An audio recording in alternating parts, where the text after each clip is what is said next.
Them. So this is our, I've lost track now, I think our 7th webinar with today, which is all about global citizenship and fair trade. Unfortunately, Hannah's not been able to join us this morning because of a family emergency. So she's left the gauntlet to me to try and cover the amazing work that Mayflower have been doing. So I apologise now, Hannah, if you're watching this, that I'm completely destroying your presentation, but I'll try my best. Also, we've got Ruth should hopefully be joining us from the School Linking Project. And then you've got myself and you've got Amy, who will be presenting as well in a little bit. So for those that haven't joined our webinars before, we do this every week during term time. So what we're going to do very quickly is cover what we mean by environmental education, how it all fits in with our big picture, looking at lots of projects to do with global citizenship and fair trade, and give people opportunities for some questions and answers, as well as some other opportunities that are coming up over the next couple of weeks. So the first thing that we just want to tell you a little bit about is kind of how our webinars work. So they, like I say, are weekly at 10 AM, and they're generally focused around Leicester projects, but other areas kind of across the country as well. We do record these, and they do appear on our webpage, which is schools.leicester.gov.uk/eco-schools. During the presentation, we tend to mute people just because we know that background noise does kind of get in the way sometimes. So if people have got questions as they're going along, what we can do is, if you look on the actual box itself, there's a little bubble, and if you click that, it's show conversation. So if people have got any questions, by all means, just type in there as we're going along. If there's anything sort of really pertinent, by all means, press the little hands up button, and we can take questions as we go along. But we'll try and take those questions and answers as we go through each section. And that's kind of how it works. So in terms of what environmental education Leicester is, so we are the council service that supports schools across Leicester on anything to do with environmental education. So that's free support to all schools, and that's through social media, comms, lots of different events. We do focus on the Eco School Award, of which global learning and fair trade fits in really well with the global citizenship topic. And we tend to focus, Amy and myself, on energy and litter, because other colleagues tend to not sort of fit into those areas. And then if that is something we don't cover, then we connect with other partners and other schools around other projects. So that's hopefully what you'll see a little bit about today. As mentioned, we do support Eco Schools as an award. So in Leicester, we have 109 registered, and of those 48, I think 49 now have got their green flag. So that's really good to sort of see how many schools are involved with all the different projects, and particularly around our Eco School Awards. So Eco Schools, 7 steps, as I'm sure a lot of people know now about Eco Schools and how the award works. So I'll just very quickly just cover off the 7 steps for those that maybe haven't seen Eco Schools before. So the first step is setting up a committee of children. So with global learning, that might be a particular group that are focusing on a global topic, or it could be a fair trade topic, or it just be your general eco or school council. The environmental review covers the 10 eco topics, and as you can see there, there's examples from early years, primary and secondary. So even if you're not focusing in on a particular topic, the review you do need to cover for all 10 topics. And then you have an action plan. And the action plan is what you want to focus in on your project. So for the first green flag, it's 3 topics, and for the renewal, it's 5. And this is something that you would share with the whole school about what you've been doing. The next step is curriculum links, and I think global learning really fits in really well with this this part of the Eco Schools model, because a lot of the work that you probably do on global learning does fit into the curriculum really easily. And we see a lot of schools do global learning where they're doing a similar project with another country school, and looking at the differences and what they've got in common with each other. Next up is informing and involving. So that's about letting everybody else know about what you're doing. So that might be an assembly, or it might be a newsletter, or it might be social media, but it's about sharing what you're doing. And actually, if you've got a link with another school, that is exactly a way of sharing. And then step 6 is monitoring.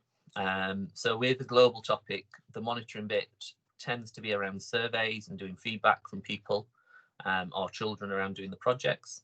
So we wouldn't necessarily count data necessarily on global, but surveys and feedback work really well for this one. And then our last topic, last section is doing the eco model, and that's the 7 steps of doing the eco code. So you'd involve somewhere in there about global learning and how that might involve as well. Okay. And then global learning is one of the 10 eco schools topics. So you can see here that the other topics are all around transport, water, school grounds, healthy living, global learning, citizenship, recycling, waste, energy, biodiversity, and marine. And you'll find that a lot of the work you do in global topics actually link with a lot of the others really easily. So just key things are thinking about whole school opportunities, involving everyone in the work, linking it to the curriculum, monitoring your impact. So that might be photos of projects, it might be changes in people's opinions. And finally, reflecting on your eco code is the very last section about thinking about what you're doing.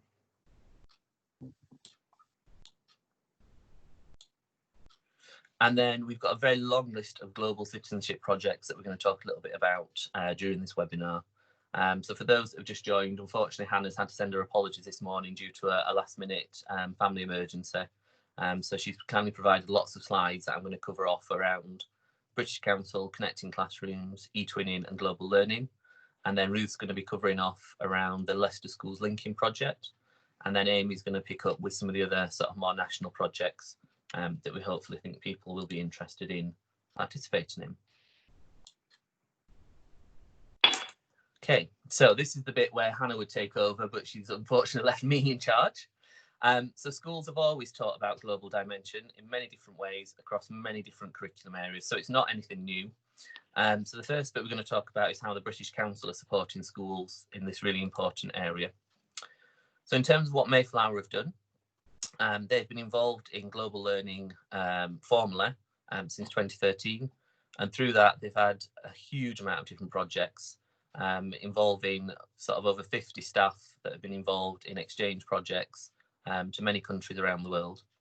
So here's just a bit of a flavour of some of the e-twinning, their global learning programme, their Erasmus Plus project, and their connecting classrooms work.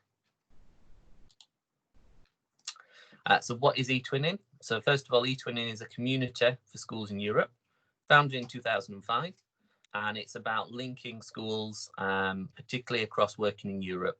Funded by the UK through the European Commission, and about partnership working across schools. So the aims of e-twin is about facilitating collaboration between teachers, particularly in Europe, allowing teachers and pupils to work together using various tools, and provide a multilingual platform for working across the 25 languages spoken. And particularly that's using ICT in education about linking this project.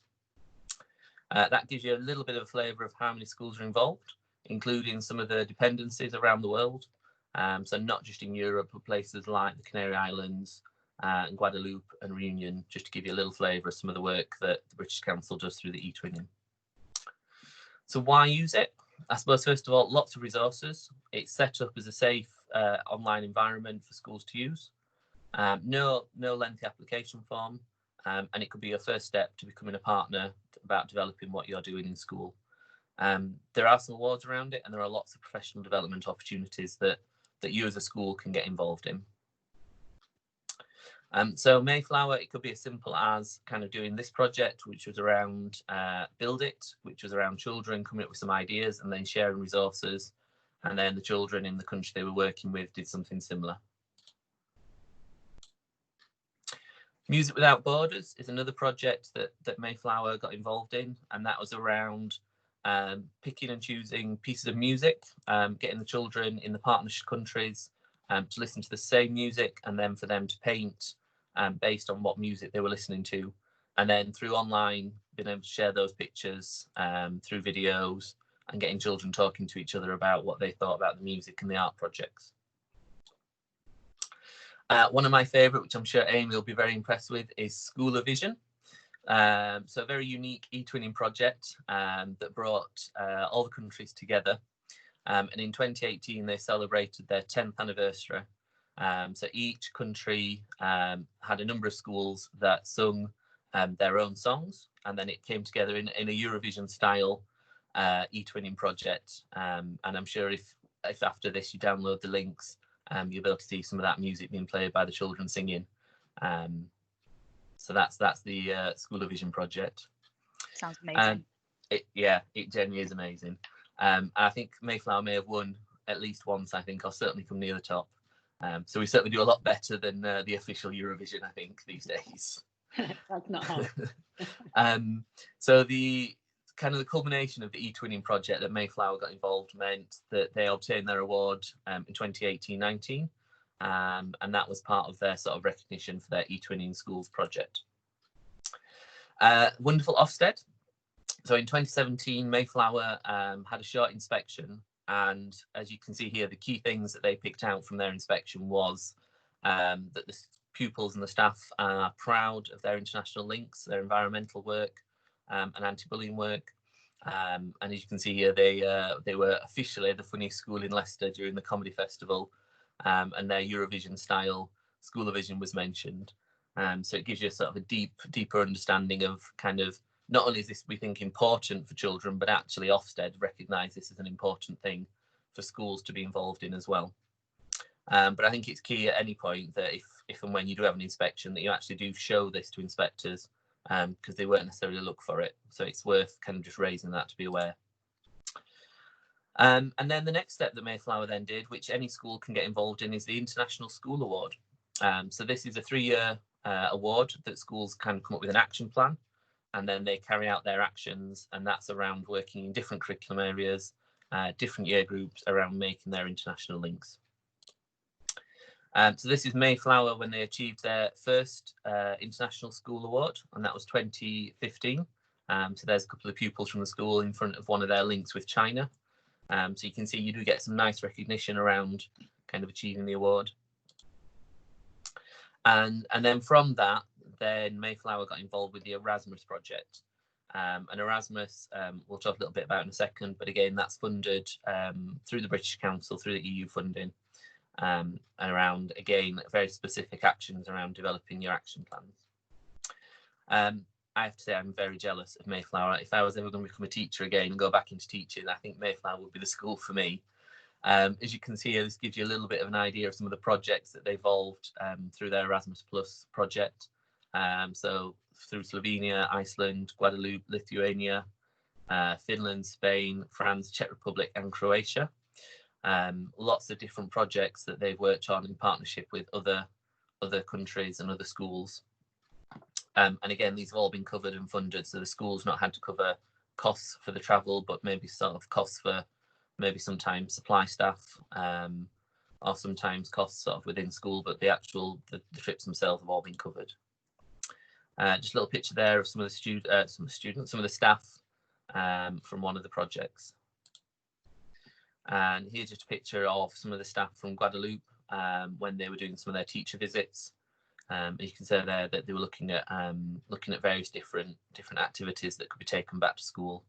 And I think a lot of us probably know, kind of from doing international links and linking other schools, that having an opportunity to go visit is obviously completely different to doing things online. As I'm sure we're all seeing at the moment, face-to-face things give you much more opportunities, and it really brings that culture and that experience back to school. And then from that, then they looked at their second action plan. And here's Hannah herself. And this partnership all came about from a seminar that was delivered in Lille. And it gives you a real opportunity to link with people face to face. So one project that I've seen that they've been involved in is Move Your Buddy. So that was linked to sport and global learning. So increasing motivation in ICT and foreign languages with that link through sport that maybe not all students are interested in. So it's kind of a completely different dynamic link to the curriculum. Little list there of their partners that they worked through on this project. So again, sort of multi-European cities and countries. And then the project that they've been working on up until recently is Thinking Aloud. So this again was a 3-year project. So first year was getting ready to think. The second year was about learning new skills. And then the third year was applying those skills into global issues. So in year 1, they very much focused around mindfulness across the schools in the countries. So they got the children to think about what we mean by mindfulness. They did yoga sessions, sensory groups, and mindfulness sessions with the children. So these are some of the children at Mayflower. In year 2, they're then looking at philosophy for children and critical thinking. And then in year 3, it was about then applying those to real life situations. So very much linked to the Sustainable Development Goals and the 3 around gender equality, life on land, and life under the sea. So that gives you a little bit of flavour of that. The next bit is linking to connecting classrooms. So this is kind of a really up-to-date project that Mayflower have been working on. Again, that any schools can sign up for and get involved in. And you'll see how the partnership working does on this project. So Connecting Classrooms is, I suppose, the flagship programme for the British Council at the moment. It explores an international link with other countries for primary and secondary, no cost to the school and fully funded. And in essence, it is aimed at informing learners about global issues such as poverty and climate change, and about linking that to the global economy. So what does that look in reality? So the first bit is about linking your school with another country. So lots of resources available around teaching and learning, and a fully funded professional development for teachers in school. And funding available of up to 35,000 for clusters to develop this model. And that's exactly what Mayflower have done with a number of schools in the city. Very much focused and linked to the global goals. So this gives you sort of an idea of where you might want to link to those projects. And certainly everything that we do in school, I think, links to one of the projects one way or another. Very much it's around focusing on equality versus equity, and thinking about kind of what do we mean by the differences. So this picture just gives you a really good idea, I think, of being what we mean between equity and equality. And I'm sure Ruth will talk a little bit about kind of how that links in with her project as well. Hannah very much talks about how we are moving away from the whole charity mindset to what we mean by global justice. And I think, again, we'll pick that up a little bit later on. But I think we're used to seeing pictures of developing countries and it being very much about raising charity and funding. And I hope that these days we're moving away from that and more about linking to what we mean by global justice. So the project, fully funded. You book training around what areas you want to focus in. So lots of providers will run that training. So I know that Leicester came and did some project work in Leicester, which was really helpful. Yeah, lots and lots of different training. You then work with your international partner school. So the British Council will match you up with a partner if you haven't got one. And there's lots of resources around how you could do that collaboration. It is literally as easy as filling a very short form. It goes up on their website, and within a couple of days, you'll be getting contacted by other schools that are interested in doing that partnership working. The projects which are eligible, the countries, just gives you an idea there. So we are talking kind of all over the world, not just in Europe for this project. So the UK partners with a number of other countries. And again, the British Council will help you with those links. Lots of resources that you can use on the website. So lots of projects are down the side here. The collaborative projects are all linked to the global goals. So lots of ideas there. And what the Mayflower did was they particularly looked around zero hunger as one of their first projects. And because of what they were doing around zero hunger, it was about looking at food banks more local to Leicester, and about linking that and looking at how other countries dealt with kind of poverty and supported people. And because of that, then they got into the local paper, and this is John Ashworth, who's one of our MPs, and came and spoke to the children to find out about what they were doing. So in terms of funding, the cluster group means 2 or more UK schools working together with at least 2 international partner schools. You tend to work with an experienced cluster coordinator. So in this case, Hannah has been the leader of the project. And it does cover funding for travel, supply costs, training for teachers, and for the pupil projects. That cluster coordinator is usually a teacher at one of the schools, an experienced in global learning, and they will train the teachers in the cluster before they kind of embark on the project in detail. This just gives you a bit of an idea of the projects, schools that have been involved on this project. So you can see there Mayflower, but also then Uplands, Northmead, Rushingmead, Linden and Inglehurst with the partner schools. Particularly on this project, they were working with Nepal. So all these schools are primary schools in Nepal. The Connecting Classrooms website's got lots of projects you can literally just pick up and use. Or you can use other resources. So for example, Practical Action do some really good STEM projects, which Amy will talk a little bit about shortly. But this is one around plastic, which obviously is a worldwide issue. It's not just in the UK. But this is around sort of producing plastic materials and looking at how plastic can be used. And I think this challenge is based around Bangladesh, but you could use this with any country. It's kind of, that's what it's based on. Mayflower also have taken part in Litterless, which is our litter flagship project in Leicester. And they were working with their partner schools in Nepal at looking at litter issues. And I know when the teachers went out to visit, they did take a load of litter picking equipment, so that both countries could focus on the same topics and look at the same impacts. They did a project called Malala's Magic Pencil, which unfortunately I don't know much about, but some amazing work. And they did a logo competition to come up with kind of the project logo for the children. So this gives you sort of some of the ideas of what the children came up with. You can upload things onto their website, so the eTwinning as well as the British Council's links. You can upload your projects and share what you've been doing, and you can set that up so people can look at what projects you've been working on. And that just gives you a little bit of an idea of some of the projects that Mayflower have been working on as part of their partnership. So a few that we've mentioned, a few that we haven't, but things like the Sea Starts Here is a competition that we ran in Leicester, and that was shared with schools in Nepal. So I suppose, why do it? It broadens horizons, encourages global outlook, gets our children to think about other countries, and maybe not just their own heritage and culture, but actually the UK more generally, but also other countries around the world. Boosts that engagement and makes, hopefully, by the end of these projects, we have responsible citizens.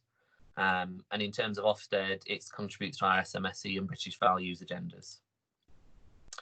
And then just going to finish off with a little bit of information about what teachers say. So it helps children recognise their role in addressing issues of the human and environmental sustainability work. And through this project, we've encouraged students to see refugees not as numbers, but as people. And we really sort of provide our children with tools to take actions, not just to admire a problem. So I think a really practical project, and I'm sure if people want to get in touch with Hannah afterwards, she'll be able to provide lots of information about what they've done, but it can give you a little bit of a flavour on some of the things that have been happening with their project. Now, hopefully I'm going to pass over to Ruth, who's going to talk a little bit about the Leicester Schools Linking Project. So Ruth, can you hear me at the moment? I can hear you. Can you hear me? I can, yes. Excellent. Brilliant. I'm going to hand over to you. It's probably nowhere near, probably my presentation is nowhere near as good as what yours is going to be. I doubt it very much. I had problems even joining you this morning. That's all right. Not a problem. I spent hours and hours getting it set up yesterday. And went on it this morning and it just wouldn't work. So we're there. We're here. So apologies for my late joining. That's all right. Brilliant. If you just give me a shout when you want to move on to your slide, I'll just click on as and when you're ready. Okay. So the project that I run here in Leicester is called the Leicester Schools Linking Project. It came about as originally just an idea that I was doing off my own back via Twitter, just a sort of initiative that I wanted to push after I had linked my last primary class, a year 3-4 class. I'd linked with a class at Charnwood Primary, and we'd had such a successful project that I wanted to like push this out to lots of other schools. That was in about 2015. And then what happened was I discovered that there was actually a national organisation that was running in various cities called the Linking Network, and they said that they would be able to fund me to run it in Leicester, but I had to go then via the St Philip's Centre for them to receive the funding to pay me. So the St Philip's Centre in Evington employ me as a freelancer to run the project. Okay, yeah, next one. Yeah. The idea is very simple. We aim to link two schools from our area Leicester City and Leicestershire. So the city and the county, we've had a lot of interest from the county. Originally, I was focusing on the city, but county schools want to get involved as well. So we're open to everyone. We picked 2 schools which have different demographics. And the idea is for the links that they make to improve the cohesion within our own community, to open children's eyes to a different reality of living in a different part of Leicester, challenge any stereotypes that they might be vulnerable to believing, and create a sort of shared Leicester identity that includes everyone's identity. And we do basically focus on these 4 things: identity, diversity, community, and equality. Okay, next one. So we have 4 key questions in the project. Who am I? And the children spend a lot of time thinking about themselves. So their name, what does their name mean? Is there a story behind their name? Just simple things like that, looking at what they like to do, what makes them who they are. Then they move on to sharing that information with their partner class. Now, obviously, prior to the pandemic, the children would actually meet each other. We've redesigned the project for 2020, and it will be entirely virtual unless anything significant changes and schools feel able to involve actual physical meetings. So we have incorporated these 4 questions into the work that we are doing. We redesigned all our activities so that they can all be done virtually and digitally. So we look at identity, who are we, and diversity is strength. We look at where we live, and the different areas of Leicester and how they differ and how they're similar. And then we talk about how can we live together. So how do we ensure that everyone within our city is happily living together and being treated equally. Okay, next one. So the way that the project's running is we've usually held a CPD session at King Power in the autumn term. This coming September, October, the CPD will be virtual. It will be an online, pre-recorded sort of webinar, but also live Zoom calls where people can break out in their partners with their partner teacher and spend time talking and planning and deciding what they're going to do. After the CPD, the children do work in their own class. So there's loads and loads of, the website for the Linking Network is absolutely packed with resources. Everything's there that you'll need.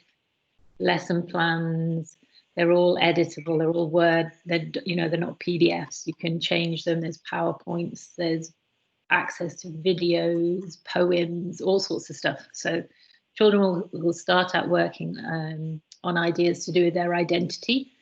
Both classes may pick the same activity, do it within their own class, and then exchange the work. So either physically post the work or email it or send videos or that kind of thing. Then back in your own class, you reflect on what you've learned about your partners, how things are similar, how things are different. Have you, what have you learned about that part of Leicester that you didn't know, or those children that you didn't know, and it's structured so well that, children can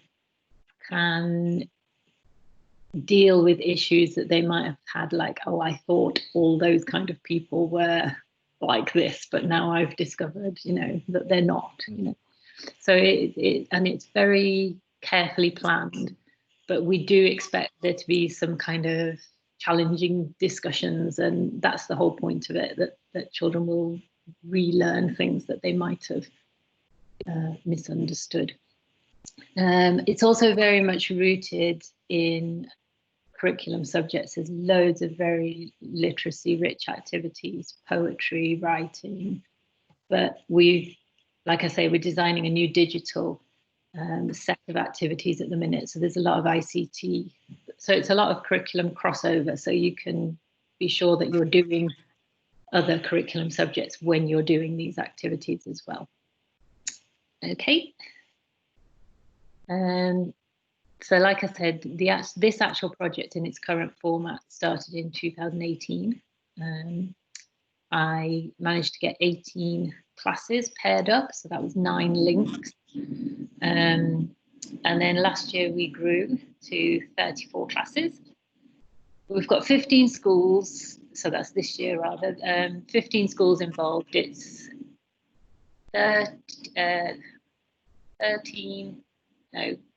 12 primary schools and 3 secondary schools. One secondary school, Krishna Avanti Fields, links 2 of their classes with 1 from each of the other 2 secondary schools. So there's 2 links, but it involves 3 schools, Bosworth Academy and Winstanley College with Avanti Fields. All the rest of primary, has been easier for primaries to be involved because taking kids out on trips from primary school is always fairly straightforward because the teacher takes their class. Whereas in secondary schools, we've had the problem where teachers have said, oh, it's really hard for me to take a group out to visit somewhere because I'm needed back in school for 6 other lessons that day, you know, with different children. But I do feel this coming year, 2020, we should be able to involve more secondary schools because with it being digital and virtual, everything can be done within school. I think it might be that it's more appealing to secondary schools going forward. We're just starting to think about recruiting for next year. We obviously don't want to put pressure on schools because we understand schools are in a terribly difficult situation, not knowing who they'll have in school, how, you know, whether they'll be there all week or part-time, or, you know, how anything's going to work even after September. So we're making sure it's a very manageable project, which people can join at any time during the year. So they don't have to sign up and join immediately for September, October next year, this year rather. They can join in January if they think, you know, they want to have that first term to get everything back to some sense of normality. I've put these links on there. The Linking Network website, if people want to go onto it at a later point, has so many resources, and they have made those resources available to everyone. So you don't have to be a member of the project to access the resources at the moment. So they've got home learning resources as well as a lot of actual linking network ideas. So you can have a look and see what the sort of resources are like.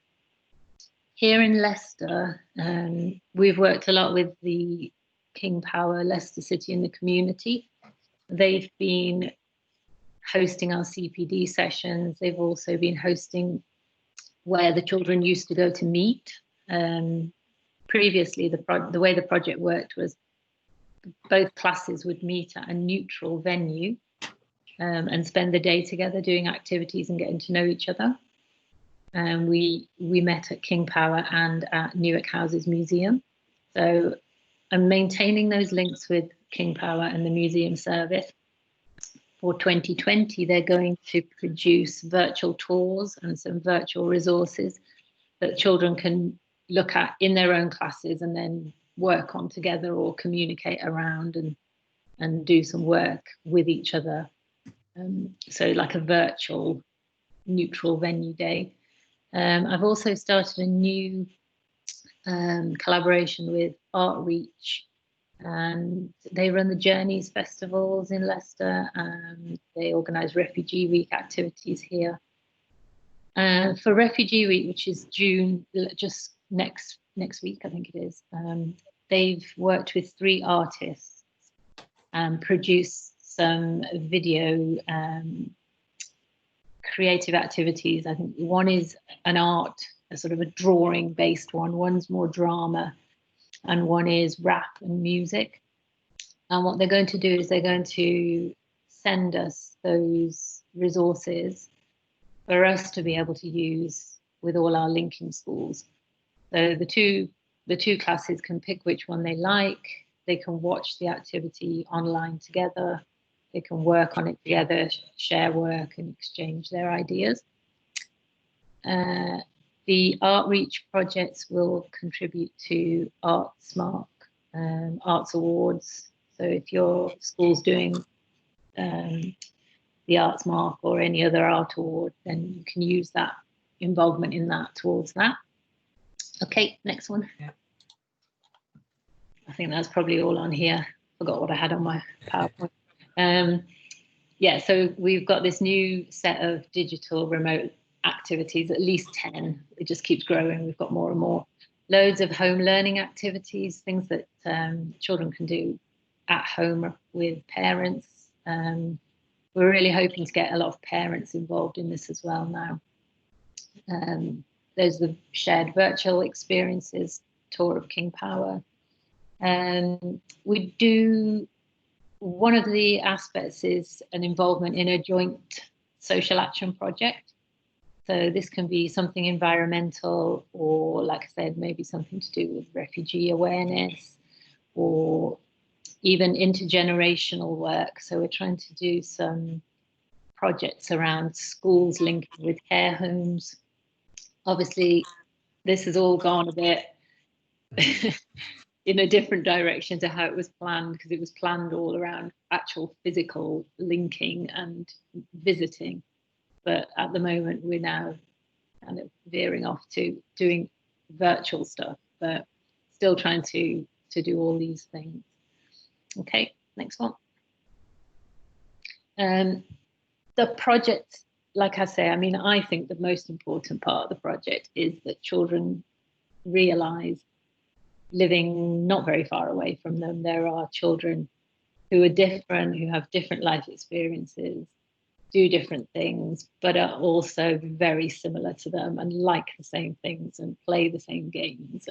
And it's the project's based on contact theory, that if children have positive contacts, or even adults, people have positive contact, physical contact experiences with people who look different to them, they realise that they are not especially that different, that they realise that they have so many things in common. The benefits are, obviously, you've got, and I know people will want to know sort of how they can sell this to for schools to sign up to.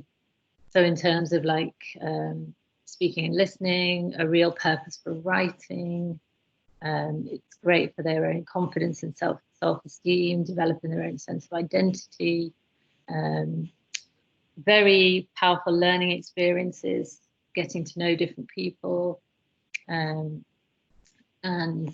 it's very well structured and sensitive, you know, sensitively planned. So we use a lot of books to talk about different subjects and kind of tricky conversations. So especially now, we're looking quite closely into making sure people will address issues like racism, and not be scared to talk about it with children, because children want to talk about it.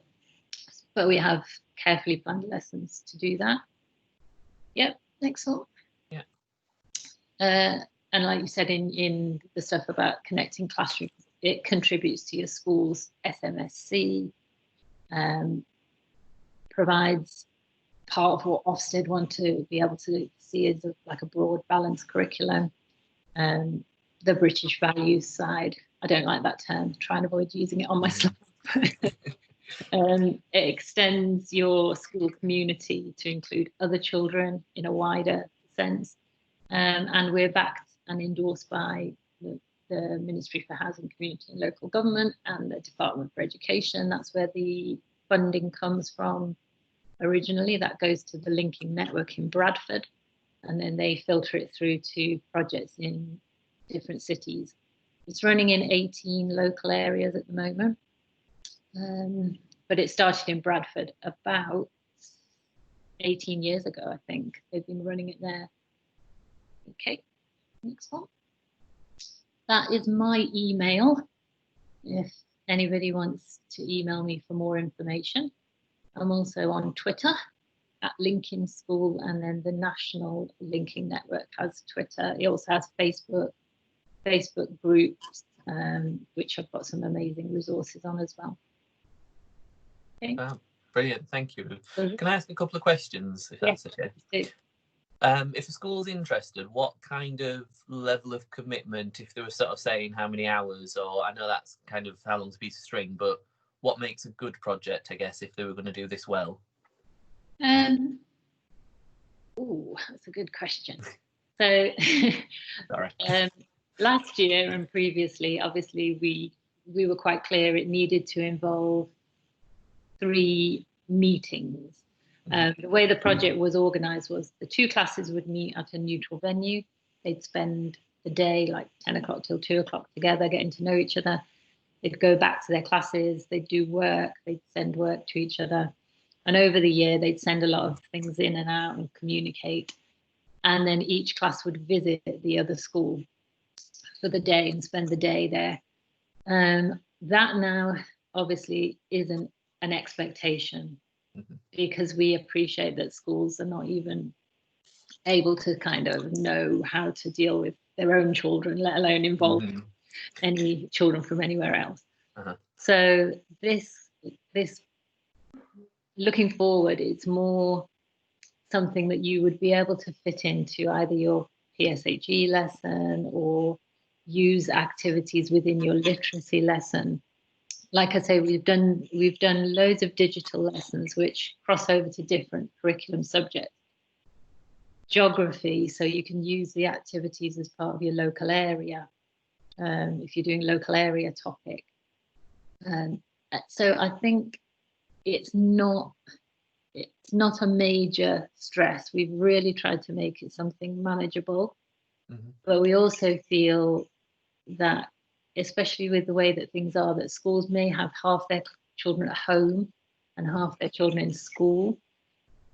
It could be something that helps to keep the 2 parts of your class feeling connected. We've also created this year an option for schools to, rather than link with another school, to work within their own school at bringing their children closer together. This may be more perhaps secondary, but even within our schools, sometimes we have groups of children who keep themselves to themselves. And maybe some schools would like to do this as a project within their own school, where they work on connecting different communities within their own school together.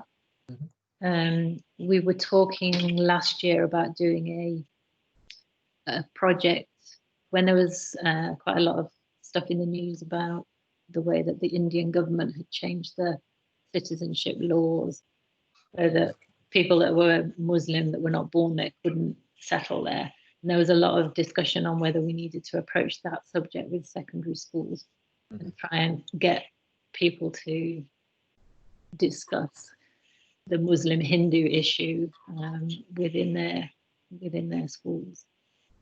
So yeah, it's basically one of these things you can mesh it in with other stuff you're doing, but it's so important, I think, especially the way things are at the moment. Yeah. That children get to know someone who is from that other group that people have told me are all like this, you know.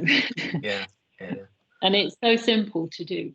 It is so simple. Brilliant. And then the other couple of things. One was, do schools have to find the link, or do they sort of sign up and then you coordinate? So all they have to do is fill in a form which is an expression of interest. They tell me whether they just want to link one class, or there's an option you can link all your years, for example, all your year 3 classes. So if you've got 4 year 3 classes, you can link all 4, and I will endeavour to find 4 year 3 classes from somewhere else to link. But it's always done on one class with one class basis. Okay. Apart from occasionally when we've got like really small village schools that link their entire Key Stage 2 with a Year 4 class from a city school. But yeah, no, I do the linking and hopefully manage to find somebody for everyone. And I think last one from me, is there sort of a minimum age from your experience where you've seen it's worked well, or can you do it right down to Key Stage 1? Or so the youngest groups we've had have been Year 2s, and it's worked perfectly well. In Leicester, that is, the youngest groups I've worked with are Year 2s, and the oldest have been Year 9s. And I would say it's particularly popular with the Year 3-4 age range. That's our majority of classes. But it's very successful and in different ways with any age, really, across whole Key Stage 1, 2 and 3. And we have resources suitable for all those ages. Okay, brilliant. Thank you.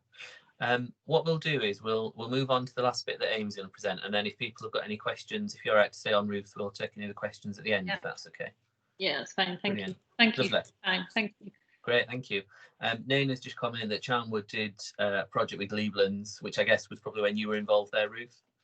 Yes, who's that? Sorry. Naina Platt from Charnwood. She said the children loved the collaboration with the Gleeblands children. We had the best time. It was amazing. It really was. We did artwork. They played together. They did some eco work as well, making. It was just the most amazing thing. And after that day, I was still teaching at that time. Obviously, I think it was 2015 or 16. And literally, I just spent all my spare time trying to persuade people on Twitter to get involved and join and tell me that they wanted to do the same thing, and I would try and find them a school to do it. Because it's such an easy thing to do, but such a powerful experience. Definitely. Yeah, it was great. Lovely, thank you very much. So we'll move on to Amy, if you want to pick up from, sorry, I'm clicking ahead too fast, from Eco Schools at Home, if that's all right. Yeah, absolutely. So Eco Schools at Home, lockdown, have been putting out some material every Tuesday. They've now completed, which is a bit scary that it's been 10 weeks already, because it feels like about 2. Sometimes it feels like about 3 years.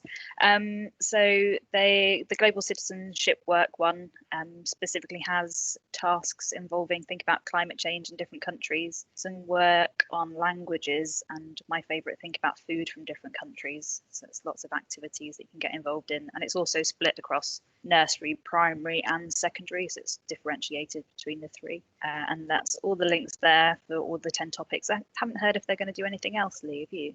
No, I'm not heard anything at the moment, no. And then another Eco Schools project is We Love Our Gadgets, which helps, it fits in perfectly to the 7-step model. So forming an eco team, putting out your action plan about what you're going to do. And it's about engaging in the local communicated, particularly the isolated members, and getting them in contact with people using old gadgets. So collecting things like phones and iPads that still work, and then distributing them to members of the local community, and also about writing instructions and engaging with them about how to use them as well, and providing support ongoing as well. So it's a nice little project that gets you out into the community. Then we have Send a Cow, which I think is the best named project ever. And it supports people in African communities without just imposing solutions upon them, and it focuses on 3 things: so gender and social inclusion, farming the land, and then developing business skills. And there's a lot of resources in there, and they encourage you to do lots of social media tagging as well. And it's all about learning about Africa, food, sanitation, and just how to be a good global citizen. And then Lee's mentioned it a few times. The Sustainable Development Goals, if you haven't come across them, they're 17 goals from the United Nations that want to again, can't speak this week, end extreme poverty, fight inequality and injustice, and tackle climate change. And a lot of the 10 eco topics, what they do feeds back into them as well.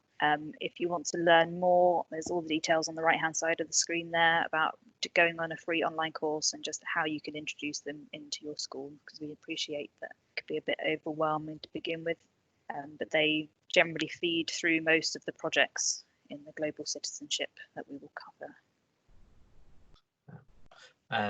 I know a couple of schools have used those as themes for a week or theme for an assembly.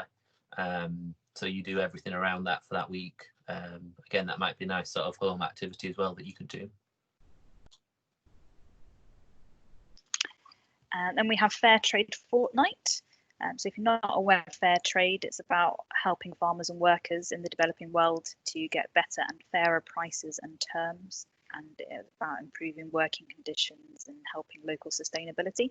So as part of that, they have Fairtrade Fortnight, which runs every the end of February to the beginning of March, and it encourages people to share what they're doing about and to share stories of people who grow our food and drinks, and definitely people that grow the cotton to make our clothes as well. And the campaign this year focused on cocoa farming and about demanding living incomes for cocoa farmers. I think they have a different focus every year slightly.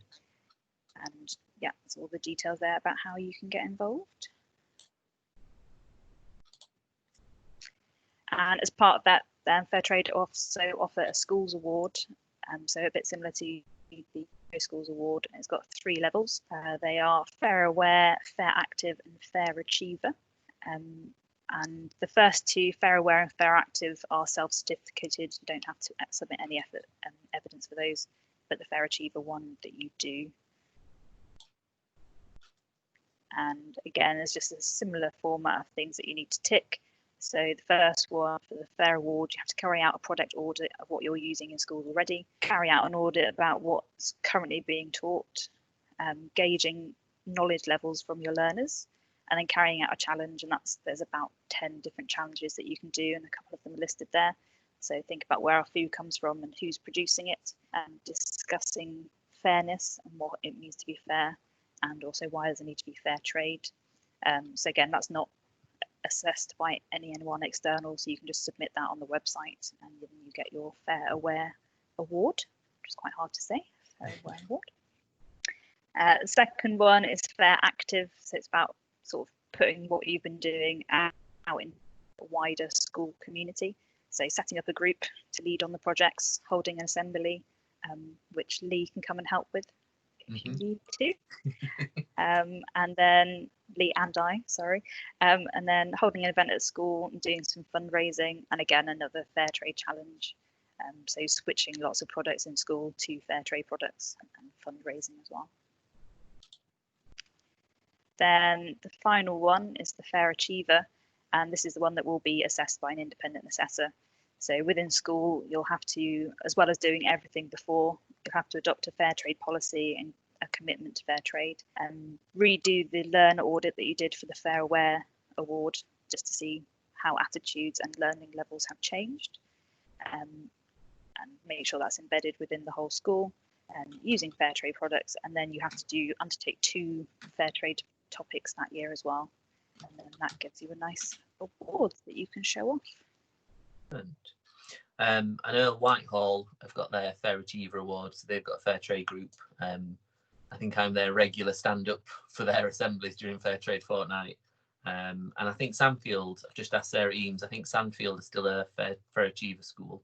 But we do have 2 or 3 across the city. Yeah, Sarah just said, I think it lasts till this summer. So yeah, so it's, I don't know if there's any cost to getting any of those awards either. So it's another way of kind of covering the global learning topic, but maybe in a slightly different way. So I think about how you do that.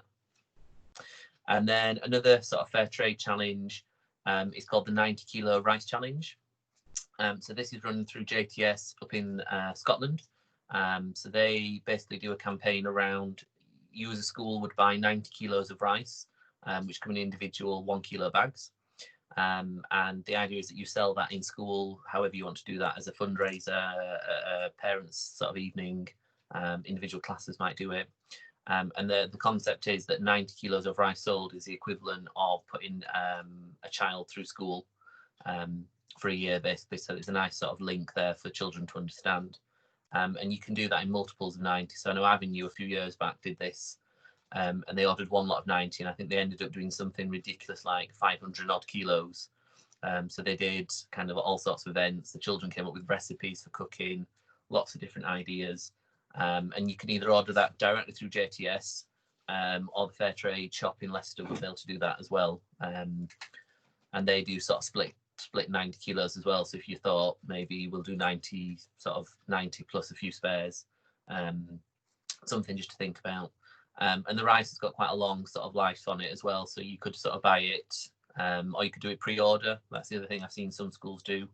So you get pre-orders in, people buy the rice, and then afterwards, that's kind of, they come and collect it on a certain day and things. That's another idea. Yeah, Sarah's saying she's still got some rice. I think I still got some Kilombera rice in my cupboard somewhere as well. So yeah, so that's a nice sort of challenge as a standalone, which links to Fairtrade. And then there's just a few more additional resources and where we're sort of running low on time. But Stride magazine is something put out in Scotland around their eco school system. There's lots of really nice articles and ideas on there if you want to take a look. It sort of signposts its way to a lot of additional resources, none of which we wouldn't have time to share, but it's just a nice resource. And Oxfam education as well, about empowering young people to think about their values and develop their skills to make change happen. And again, lots and lots of resources on there. And one of the things that Oxfam also do is that they can provide speakers to come into school. It's not a massive cost. From my research, it's cost about £30, I think, to cover their transport expenses. So it's not a huge cost, if that's something that you're interested in. And as Lee mentioned, practical actions, there are lots and lots of STEM ideas on there. And they, again, link back into the Eco Schools topics and the Sustainable Development Goals. And Sarah Eames, I think, said that she loves them. So worth a try. Then one of the projects that Lee and I have been working on and will be continuing to work on once things go back to, or begin again, is the Carbon Literacy Project. So it's all about educating people to do with carbon, and specifically relating to global citizenship is the climate justice element of it, and how things are very unfair across the world and what we can do to alleviate that. If you are interested in that, please do email us. We'll be looking for people to come and deliver our course to from the autumn. Yeah, and that's about a day for each school. So we'd come in and deliver that sort of face-to-face. Potentially we're looking at maybe doing remotely, but I think face-to-face works a lot better, so we can delay that up until when schools are ready. So it could be that we could deliver that. I'm just thinking, Ruth, for your project, maybe in a couple of schools we could do that as well. So that's something to start to think about. I think there's a lot of potential for crossover for the social aspect, the social action element of what we encourage people to use these ideas as their shared project. Yeah, no, definitely. And then we're just going to finish off with just a couple of other extras people maybe aren't aware. So if you've seen our webinars, we always sort of had this one at the end about declaring climate emergency as a school. So we are actively encouraging schools in Leicester to declare their own climate emergency. So there's lots of resources available on the school's extranet to work with your sort of governors or trustees around kind of declaring an emergency, and how your eco work all fits in that with that really nicely. And then the other thing, just to mention that we've just this week launched our BESS Energy services with schools. So this is a traded service for schools, but it's about looking at your energy monitoring and helping reduce that. And that's a mixture of technical support as well as education. So myself and our new eco officer will come in and work with children about looking at energy savings, energy efficiency. And we do know that when schools do this, they do make savings, so it does cover the costs of the service, as well as getting education support to come into school. And then the other thing that we've launched in the last couple of weeks is our water fountain competition. So this can be done by children in school, or it can be done as a home activity. Parents can submit these themselves through social media or by email.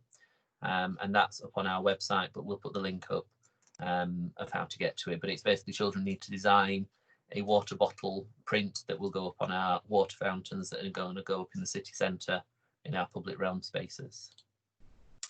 And then also just to mention, as always, the UN climate change online courses are still available for free, and the off-school website, which is the SDSA's offering for schools, again, is still available at the moment. And then there's just some links there if people do want to download the PowerPoint to some of the funding and other opportunities.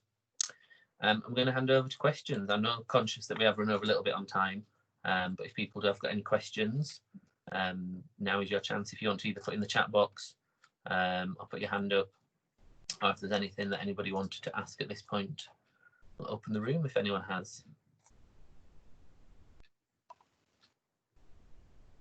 And this is where usually it's just silent, Ruth, and we just listen. I'll have a quick look through just the chat box if there's anything that we'd missed at any point. Sarah just said she knows someone who does assemblies, a link to the Oxfam.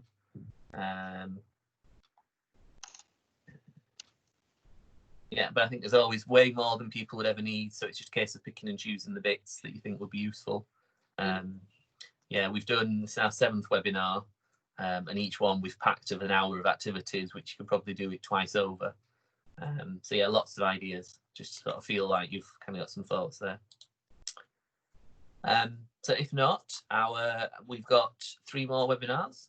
So next week we've got healthy living. The week after that we've got the marine, and then the last one is how to submit for your green flag application for schools that maybe are thinking about doing that or haven't done yet, and we'll talk you through how to do that through the website and give you sort of log-on space to show for all those sort of things. And as always, if people want to keep in touch, all our social medias there, our website, and our access to our emails if you want to send anything for our newsletter or bulletins, and just sort of stay in touch really. Are there any final comments from anyone or anything before we let people sign off?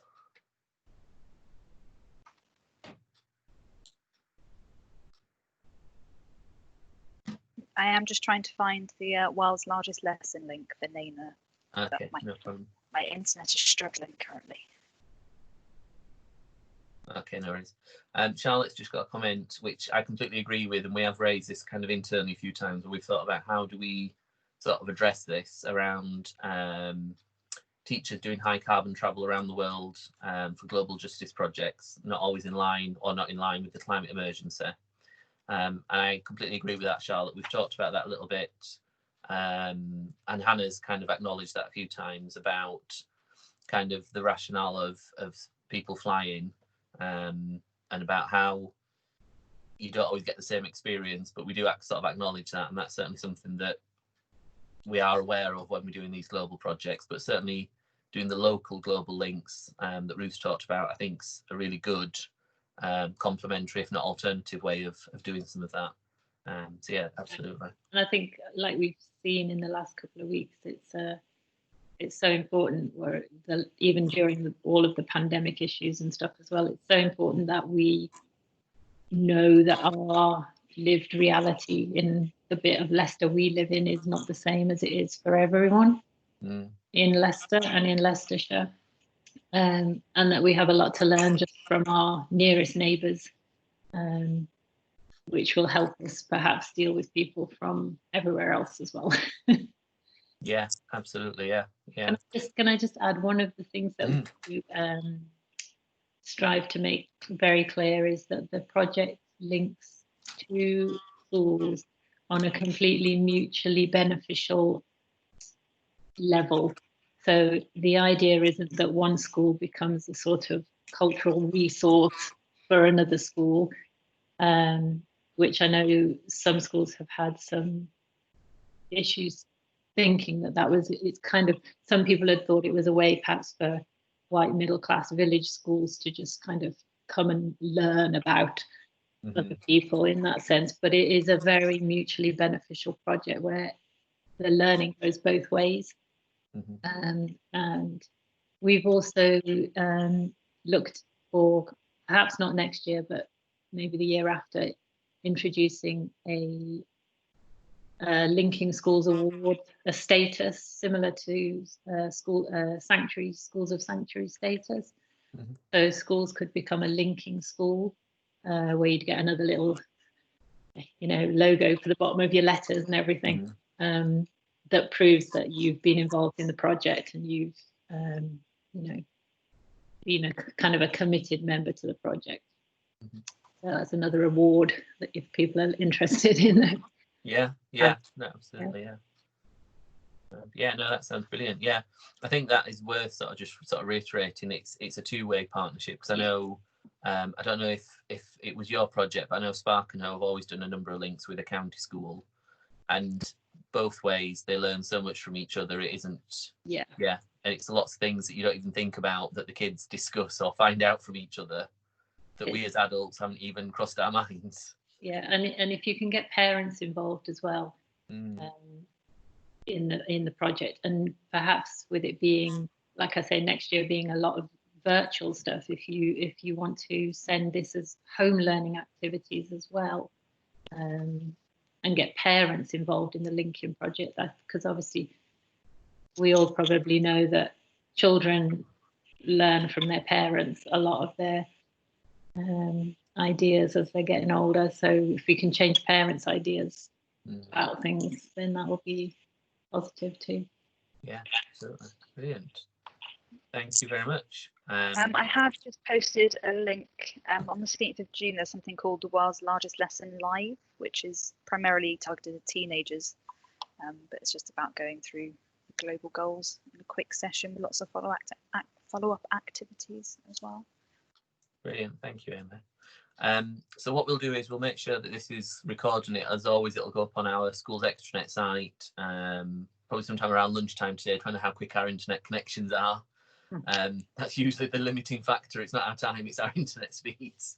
But we'll put it up today with the PowerPoint, so if people do want to refer back to anything, and I'll make sure, Ruth, that we probably for our next e-bulletin, if you send me some info, we'll make sure that goes out to schools as well. Yeah, I was going to say, can I send you our brochure for next year, which has got the expression of interest form on the back, so it's accessible on kind of attached to this if you want. Yeah, absolutely. Yeah, that'd be lovely. Thank you. So thank you very much, everyone, as always. Thank you to Ruth and Amy for helping present, as always. And we'll see you again soon. Thank you very much, everyone. Thank you. Thanks for the opportunity. Take care now. Thanks very much. Bye now. Bye-bye.